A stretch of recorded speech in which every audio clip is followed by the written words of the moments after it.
بسم الله الرحمن الرحيم اللهم ارزقنا توفيق الطاعة وبعد المعصية والصدق النية وعرفان الحرمة وأكرمنا بالهدى والاستقامة.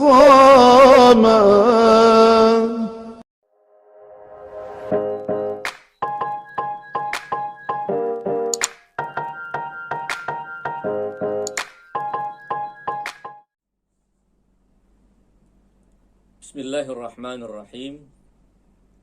Assalamualaikum warahmatullahi wabarakatuh. Alhamdulillahi rabbil alamin. Wa sallallahu ala khairi khalqihi ajma'in.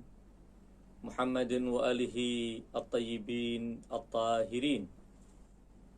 Kita masih akan melanjutkan renungan kita tentang munajat al-Imam Al-Mahdi Ajjalallahu Farajahu Syarif.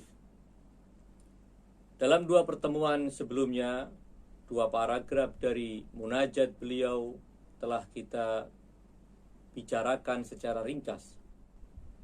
Pada pertemuan ketiga ini, kita akan melanjutkan renungan kita tentang paragraf ketiga dari munajat al-Imam Al-Mahdi.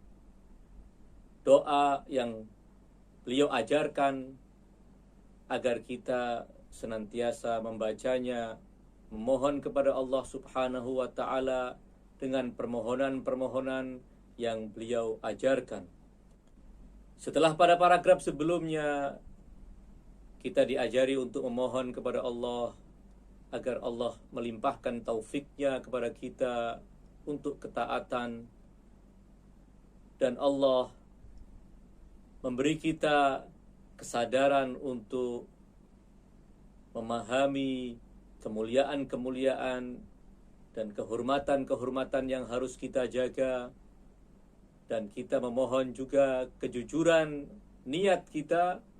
Pada paragraf ketiga ini, Al-Imam Al-Mahdi Ajjalallahu Farajahu Syarif mengajarkan kepada kita agar kita memohon kepada Allah petunjuk dan beristiqamah di atas petunjuk. Wa akrimna bil huda wal istiqamah. Ya Allah, muliakan kami dengan petunjuk dan istiqamah. Petunjuk Allah Subhanahu wa Ta'ala adalah agamanya. Petunjuk Allah Subhanahu wa Ta'ala telah Ia wahyukan kepada Nabi terakhir di dalam kitab suci terakhir untuk umat terakhir, Al-Quran Al-Karim, yang Allah sifati Syahrul Ramadan alladzi unzila fihi al-Quran hudan linnas wa bayyinatin minal huda wal furqan. Bulan Ramadan di mana diturunkan di dalamnya Al-Quran sebagai hudan, petunjuk buat umat manusia, linnas wa bayyinatin minal huda wal furqan, dan penjelasan-penjelasan dari petunjuk Allah dan pemilahan antara yang hak dan yang batil, antara yang membahagiakan umat manusia dan yang menyengsarakan umat manusia, antara yang harus dilakukan oleh umat manusia demi meraih kebahagiaan dunia dan akhiratnya, dan apa yang akan membawa kesengsaraan bagi umat manusia di dunia sebelum kesengsaraan abadi di akhirat. Itulah Al-Quran. Allah Subhanahu wa Ta'ala memperkenalkan kepada kita hudan linnas. Allah menurunkan Al-Quran sebagai petunjuk untuk umat manusia. Namun tentu yang akan mengambil manfaat secara maksimal dari Al-Quran adalah orang-orang yang telah membuka pikirannya, membuka mata hatinya, mempersiapkan dirinya untuk menerima cahaya Allah. Mereka adalah orang-orang yang bertakwa. Karena itu di dalam awal surat Al-Baqarah, ketika Allah mensifati Al-Quran, "Dzalikal kitab la raiba fihi hudan lil muttaqin." Itulah Alkitab, tiada keraguan di dalamnya. Ia adalah petunjuk bagi orang-orang yang bertakwa. Karena orang-orang yang bertakwalah yang memaksimalkan kesucian jiwanya, memaksimalkan akal sehatnya untuk beriman kepada Allah Subhanahu wa ta'ala dan menerima agamanya. Di dalam ayat lain pada surat Al-Imran, Allah Subhanahu wa ta'ala juga berfirman memperkenalkan Al-Quran, "Hadza bayanun linnas wa hudan wa mau'izatun lil muttaqin." Al-Quran ini adalah penjelasan bagi umat manusia, adalah penerangan bagi umat manusia, seluruh umat manusia, dan dia adalah hudan, petunjuk, wa mau'izah, dan sebagai nasihat bagi orang-orang yang bertakwa. Sekali lagi Allah menegaskan bahwa orang-orang yang bertakwalah yang akan mampu mengambil petunjuk dari Allah melalui kitab suci terakhirnya. Orang-orang yang bertakwalah yang mampu mengambil nasihat dari kitab suci terakhir yang Allah wahyukan kepada Nabi Muhammad sallallahu alaihi wa alihi wasallam. Kendati Al-Quran untuk semua umat manusia. Namun sebagian umat manusia lebih memilih jalan kesesatan, lebih memilih menutup mata hatinya, menyumbat telinganya dari mendengar dan menerima kebenaran dari Allah Subhanahu wa ta'ala. Memohon kepada Allah Subhanahu wa ta'ala agar kita dimuliakan. Wa akrimna bil huda wal istiqamah. Ya Allah, muliakan kami dengan petunjuk-Mu. Karena tidak semua manusia mendapat kemuliaan itu. Mereka yang tidak mempersiapkan dirinya, mereka yang tidak membuka mata hatinya untuk menyaksikan cahaya kebenaran ilahi, tidak akan mendapat petunjuk Allah Subhanahu wa ta'ala. Mereka lebih memilih kesesatan, mereka lebih memilih hidup dalam kebutaan. Dan tentu mendapat hidayah dari Allah Subhanahu wa ta'ala bukanlah akhir dari permohonan kita, tetapi beristiqamah di atas petunjuk Allah itu adalah puncak dari harapan kita.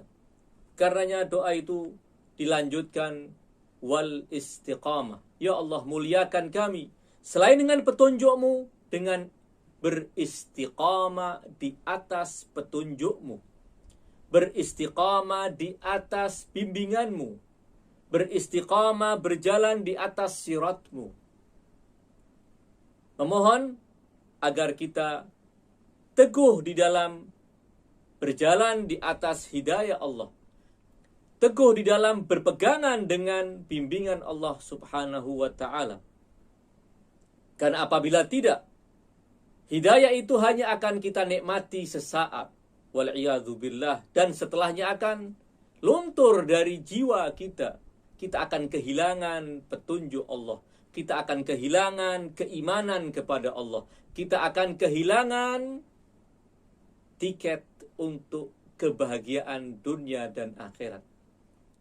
Jadi memohon agar kita mendapat karunia al-istiqamah adalah puncak dari permohonan seorang hamba agar kembali kepada Allah dengan membawa keimanan, kembali kepada Allah dengan membawa hidayah dan petunjuknya. Dalam salah satu nasihat Al-Imam Amirul Mukminin kepada salah seorang sahabat dekat beliau menasihatkan demikian: aksir min an taqul Allahumma la taj'alni minal mu'arin wala tukhrijni minat taksir. Perbanyaklah engkau mengucapkan dalam doa permohonanmu kepada Allah, ya Allah, jangan engkau jadikan aku dari golongan orang-orang yang mu'arin, dan jangan engkau keluarkan aku dari at-taksir. Dua istilah, al-mu'arin dan at-taksir. Istilah pertama al-mu'arin adalah orang yang sekedar dipinjami keimanan. Namun keimanan itu tidak dia rawat. Keimanan itu tidak dijaga. Sehingga keimanan itu akan meninggalkannya. Sehingga dia akan kehilangan keimanan. Karena memang sekedar dipinjamkan. Bukan diberikan sebagai anugerah yang kemudian ia miliki. Ketika mendengar nasihat Al-Imam Amirul Mukminin, sahabat itu bertanya, wahai Amirul Mukminin, adapun maksud dari mu'arin, aku telah memahami, yaitu seorang yang dipinjami iman, dipinjami agama, kemudian ia keluar darinya. Ia menanggalkan baju agamanya. Tetapi apa yang Tuhan maksud dengan at-taksir? Secara bahasa memang at-taksir adalah keteledoran. Al-Imam mengajarkan agar kita memohon kepada Allah, wala tukhrijni minat taksir. Ya Allah, jangan engkau keluarkan aku dari taksir. Apakah itu berarti permohonan agar kita selalu berada dalam keteledoran? Mungkinkah yang demikian? Karenanya sahabat itu kemudian bertanya kepada Imam Amirul Mukminin, apa yang dimaksud dengan at-taksir?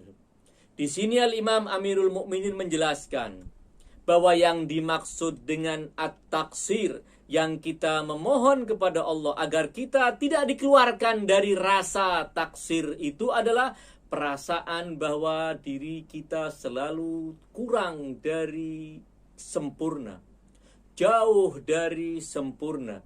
Banyak celah, banyak cacat, banyak kekurangan dari semua perbuatan yang telah kita lakukan dengan semaksimal kemampuan kita sekalipun. Ketika kita melakukan ibadah, jangan kita merasa bahwa apa yang kita lakukan telah sempurna.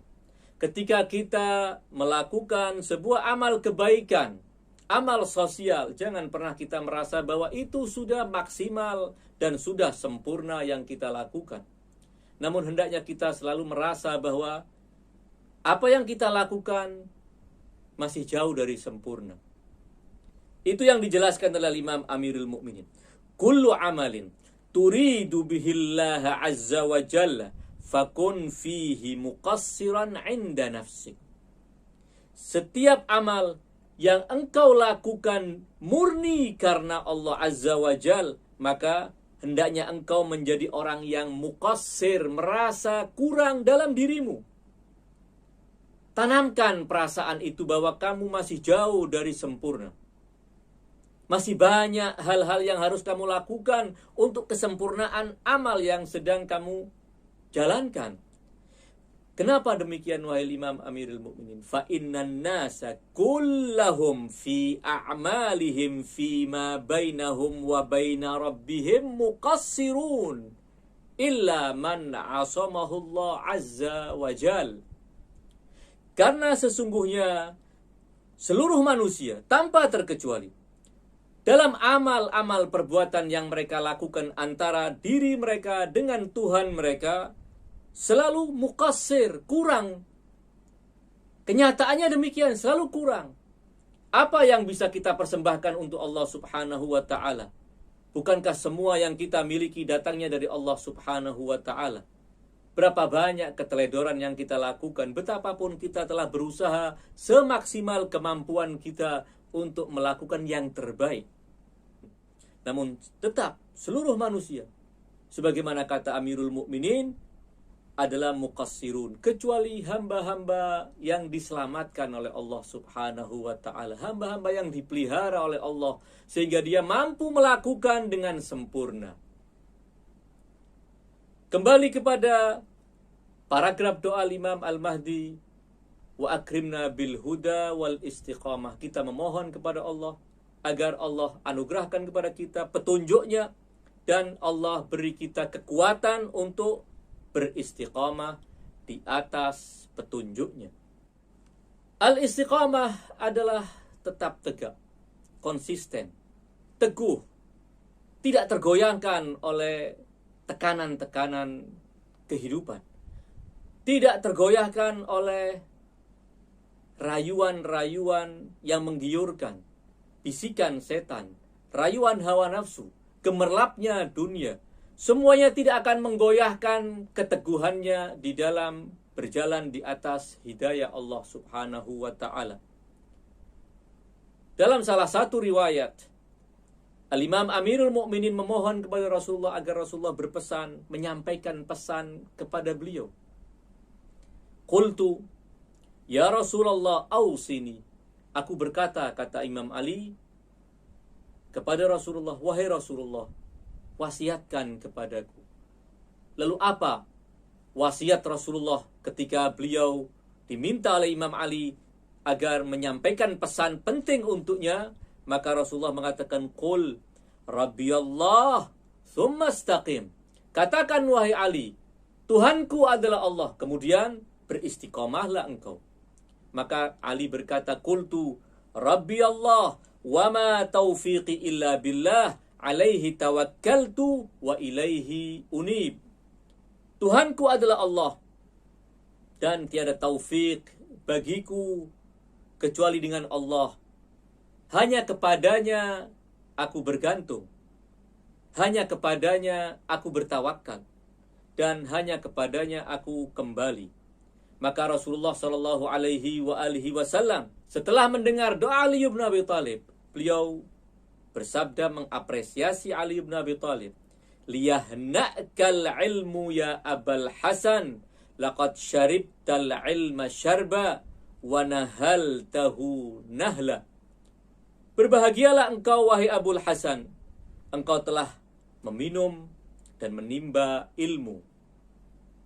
Sekali lagi pesan Rasulullah adalah agar kita beristiqamah. Dan beristiqamah yang Rasulullah pesankan adalah pesan Allah untuk Rasulullah sallallahu alaihi wasallam. Dalam salah satu ayat Allah berfirman memerintahkan kepada Rasulullah, "Fastaqim kama umirta wa man taba ma'ak wa la tatghaw innahu bima ta'maluna basir." Maka beristiqamahlah engkau sebagaimana engkau diperintahkan. Wa man taba ma'ak, dan orang-orang yang bertaubat bersamamu. Orang-orang yang telah meninggalkan kemusyrikan dan kembali kepada tauhid Allah. Yang meninggalkan penyembahan kepada berhala dan kembali menghamba dan menyembah Allah yang Maha Esa. Orang yang telah bertaubat dari pembangkangan dan kemudian mengimani kerasulanmu, ajak mereka juga untuk beristiqamah seperti yang Rasulullah pesankan kepada Ali. Qul Rabbiyallah thumma istaqim. Allah memerintahkan kepada Rasulnya, fastaqim kama umirta wa man taba ma'ak.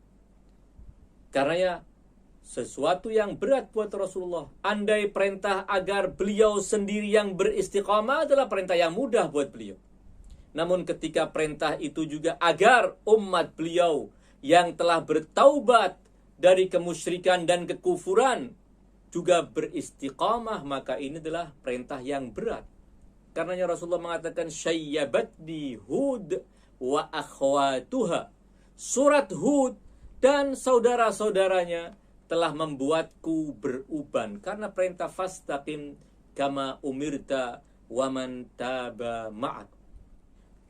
Dalam salah satu ayat Allah juga berfirman, wa anna hadza sirati mustaqiman fattabi'uhu wa la tattabi'us subula fatafarraqa bikum an sabilihi dzalikum wassaakum bihi la'allakum tattaqun. Sekali lagi ayat ini mengatakan bahwa inilah wasiat Allah kepada kalian. Agar kalian mengikuti jalan yang lurus. Wa anna hadza sirati mustaqiman. Bahwa sesungguhnya jalanku ini, jalan keesaan kepada Allah, jalan kerasulan. Wa anna hadza sirati mustaqiman, sirat yang lurus tegak. Fattabi'u, maka ikuti. Ikutilah jalan yang lurus. Beristiqomalah di atas jalan yang lurus. Wala tattabi'us subula, dan jangan engkau mengikuti jalan-jalan yang lain. Fatafarraqa bikum an sabili, karena jalan-jalan yang lain itu akan membuat kalian bercerai-berai dari jalan Allah. Dzalikum wassaakum bihi la'allakum tattaqun. Demikianlah Allah mewasiatkan kepada kalian agar kalian menjadi orang-orang yang bertakwa. Karena ketakwaan adalah berjalan di atas sirat yang mustaqim. Inti dari ketakwaan adalah berjalan di atas sirat al-mustaqim. Mengikuti jalan yang mustaqim adalah ketakwaan. Oleh karena itu, Allah subhanahu wa ta'ala mengajarkan kepada kita di dalam surat Al-Fatihah, di mana kita harus membacanya setiap kali kita sholat, baik sholat fardu maupun sholat sunnah. Sebuah permohonan yang merupakan intisari dari surat Al-Fatihah itu sendiri. Di mana surat Al-Fatihah juga sebagai intisari dari Al-Quran Al-Karim. Sehingga permohonan ini bisa kita katakan sebagai intisari dari Al-Quran Al-Karim. Yaitu memohon kepada Allah subhanahu wa ta'ala agar Allah tunjuki kita jalan yang mustaqim dan kemudian kita beristiqamah di atas jalan yang mustaqim tersebut. Ihdinas siratal mustaqim, siratal ladzina an'amta alaihim, ghairil maghdubi alaihim waladdallin. Ya Allah, tunjukkanlah kami ke jalan yang lurus, yaitu jalan orang-orang yang telah Engkau anugerahkan nikmat kepada mereka, bukan jalan-jalan orang-orang yang telah Engkau murkai, dan juga bukan jalan orang-orang yang tersesat. Beristiqamah di atas jalan Allah akan mendatangkan kebahagiaan dunia sebelum kebahagiaan akhirat. Buah hasil itu akan dirasakan oleh hamba sejak dalam kehidupan dunianya. Dalam salah satu ayat, Allah subhanahu wa ta'ala berfirman, Innal ladhina qalu Rabbunallah thumma istaqamu tatanazzalu alaihimul malaikatu alla takhafu wa la tahzanu wa abshiru bil jannati allati kuntum tu'adun. Nahnu awliyaukum fil hayatid dunya wa fil akhirah. Walakum fiha ma tashtahi anfusukum walakum fiha ma tadda'un nuzulan min ghafurin rahim. Ayat yang mengatakan bahwa sesungguhnya orang-orang yang berkata bahwa Rabbunallah, Tuhan kami adalah Allah, berada di atas keimanan kepada keesaan Allah. Kemudian Tsumastaqamu, kemudian beristiqamah di atas jalan tauhid Allah subhanahu wa ta'ala. Setelah mengucapkan Rabbunallah, beristiqamah. Apa kabar gembira yang Allah janjikan buat mereka? Tatanazzalu alaihimul malaikatu alla takhafu. Para malaikat akan turun kepada mereka dengan mengatakan alla takhafu wala tahzanu. Jangan kalian takut dan jangan kalian bersedih. Wa abshiru bil jannati allati kuntum tu'adun. Dan bergembiralah kalian dengan surga yang dahulu kalian dijanjikan. Nahnu awliyaukum fil hayatid dunya wa fil akhirah. Para malaikat itu berkata, kami adalah pelindung-pelindung kalian dalam kehidupan dunia dan akhirat. Walakum fiha ma tashtahi anfusukum. Dan di dalamnya kalian akan mendapatkan apapun yang kalian inginkan. Walakum fiha ma tadda'un.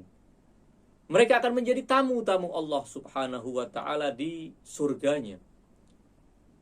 Ayat ini memberi kabar gembira orang-orang yang beristiqamah di jalan Allah. 7 kabar gembira Allah rangkum dalam ayat tersebut.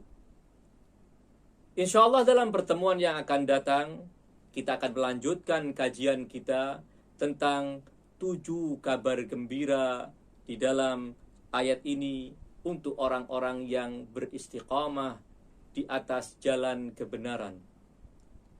Wassallallahu ala khairi khalqihi ajma'in, Muhammadin wa alihi tayyibin at-tahirin, wa ghafarallahu lana wa lakum amin. Wassalamu alaikum warahmatullahi wabarakatuh.